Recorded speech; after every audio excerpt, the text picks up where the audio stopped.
03/2019/041/2A. Di sini saya akan menjelaskan sedikit pengertian atau tentang asuhan keperawatan pada klien dengan diabetes mellitus. Yang pertama itu kita harus mengetahui apa itu diabetes mellitus atau disingkat dengan DM, yaitu gangguan metabolisme yang secara genetis dan klinis termasuk heterogen dan manifestasi berupa hilangnya toleransi karbohidrat. Diabetes mellitus adalah gangguan metabolik kronik yang tidak dapat disembuhkan, tetapi dapat dikontrol yang dikontrastasikan dengan ketidakadekuatan penggunaan insulin. Diabetes mellitus adalah suatu penyakit kronik yang kompleks yang melibatkan kelainan metabolisme karbohidrat, protein, dan lemak dan berkembangnya komplikasi makrovaskular, mikrovaskular, dan neurologis.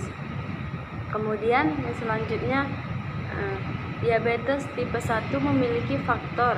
Yang pertama itu faktor genetik, yaitu penderita diabetes tidak meliputi diabetes tipe 1 atau hal itu sendiri, tetapi mewarisi suatu predisposisi atau kecenderungan genetik ke arah terjadinya diabetes mellitus tipe 1 yang memiliki tipe antigen HLA ke arah terjadinya. Kemudian faktor imunologi, yaitu adanya respon antiimun yang merupakan respon abnormal di mana antibodi terarah pada jaringan normal.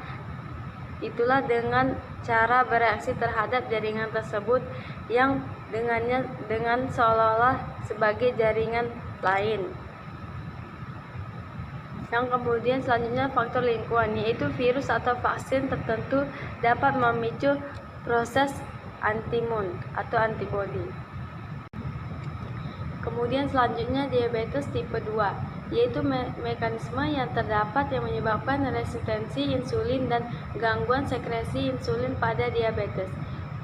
Tipe 2 masih belum diketahui faktor genetik memegang peranan dalam proses terjadinya resistensi insulin. Faktor resikonya yaitu pertama, usia cenderung meningkat pada usia 65 tahun. Kemudian riwayat keluarga atau riwayat yang pernah mengalami diabetes mellitus. Kemudian yang selanjutnya, patofisiologi diabetes mellitus, yaitu diabetes tipe 1. Pada diabetes tipe 1 terdapat ketidakmampuan untuk menghasilkan insulin karena sel-sel beta pankreas telah dihancurkan oleh proses autoimun, yaitu defisiensi insulin juga akan mengganggu metabolisme protein dan lemak yang menyebabkan penurunan berat badan. Kemudian selanjutnya diabetes tipe 2, yaitu pada diabetes tipe 2 terdapat dua masalah utama yang terbentuknya dengan insulin, yaitu resistensi insulin dengan gangguan sekresi insulin. Resistensi insulin pada DM2 disebabkan penurunan reaksi intrasel ini. Jumlah insulin yang dihasilkan untuk diabetes tipe 2 ini tidak terkontrol. Itulah sebabnya dapat meningkatkan masalah akut untuk jaringan sel-sel yang lainnya. Kemudian yang selanjutnya, tanda dan gejala diabetes mellitus. Keluhan umum pasien diabetes mellitus seperti poliuria, polidipsia, polifagia pada DM umumnya tidak ada. Sebaliknya, yang sering mengganggu pasien adalah keluhan akibat komplikasi degeneratif kronik pada pembuluh darah dan saraf. Menurut sumber tanda gejala akibat diabetes mellitus pada usia lanjut yang sering ditemukan yaitu pertama, katarak, glukoma, retropati, gatal seluruh badan, pruritus ubeo, kemudian infeksi bakteri kulit, infeksi jamur di kulit, dermatopati, neuropati perifer, neuropati visceral, amioterapi, ulkus neutropik, penyakit ginjal, penyakit pembuluh darah perifer, penyakit koroner, penyakit pembuluh darah otak, dan terakhir hipertensi. Kemudian yang selanjutnya, pemeriksaan diagnostik diabetes mellitus atau DM.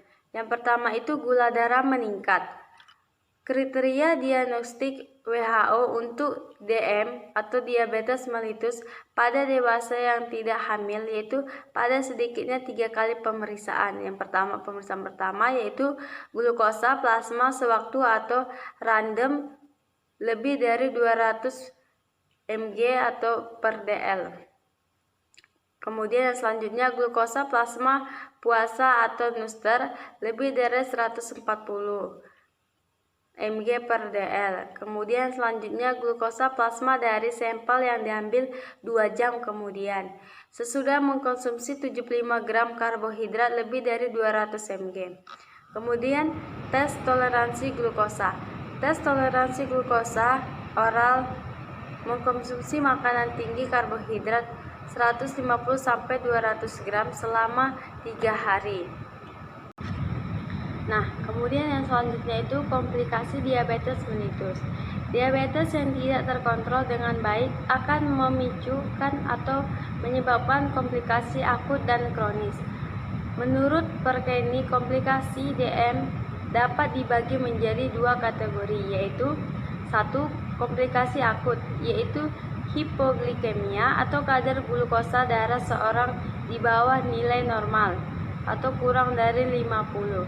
Lebih sering terjadi pada penderita DM tipe 1 yang dapat dialami 1-2 kali per minggu. Kemudian hiperglukemia, yaitu apabila kadar gula darah meningkat secara tiba-tiba, dapat berkembang menjadi keadaan metabolisme yang berbahaya seperti ketoacidosis atau seperti dosis diabetik. Kemudian yang selanjutnya komplikasi kronis. Komplikasi makrovaskular yang umum bertentang pada penderita DM adalah trombosit otak atau ginjal jantung konektif, penyakit jantung koroner, dan stroke. Kemudian komplikasi mikrovaskular terutama terjadi pada penderita DM tipe 1 seperti neopati diabetik, dan amputasi. Nah, yang terakhir itu penanganan dan prognosis diabetes mellitus. Pengetahuan penderita tentang DM merupakan sarana yang dapat membantu penderita menjalankan pengamanan diabetes selama hidupnya sehingga semakin banyak dan semakin baik penderita mengerti tentang penyakitnya, semakin mengerti bagaimana harus mengubah perilakunya. Adapun tujuannya yaitu jangka panjangnya mencegah komplikasi, jangka pendeknya menghilangkan keluhan atau gejala diabetes mellitus, penanganan pelaksanaan diabetes mellitus. Nah, kemudian selanjutnya ada penanganan pelaksanaan diabetes mellitus. Yang pertama 1 diet, kedua latihan dengan cara melawan selera atau mengkonsumsi makanan dengan mengurangi makanan yang mengandung karbohidrat supaya dapat menambah laju metabolisme, istirahat, dapat menurunkan berat badan, stres, dan menyegarkan tubuh. Kemudian pemantauan kadar glukosa darah secara mandiri. Kemudian selanjutnya terapi jika diperlukan. Kemudian selanjutnya pendidikan tentang diabetes mellitus. Sekian yang bisa saya sampaikan, suster. Apabila banyak kesalahan dalam pengucapan kata, saya mohon maaf. Saya ucapkan selamat pagi dan terima kasih.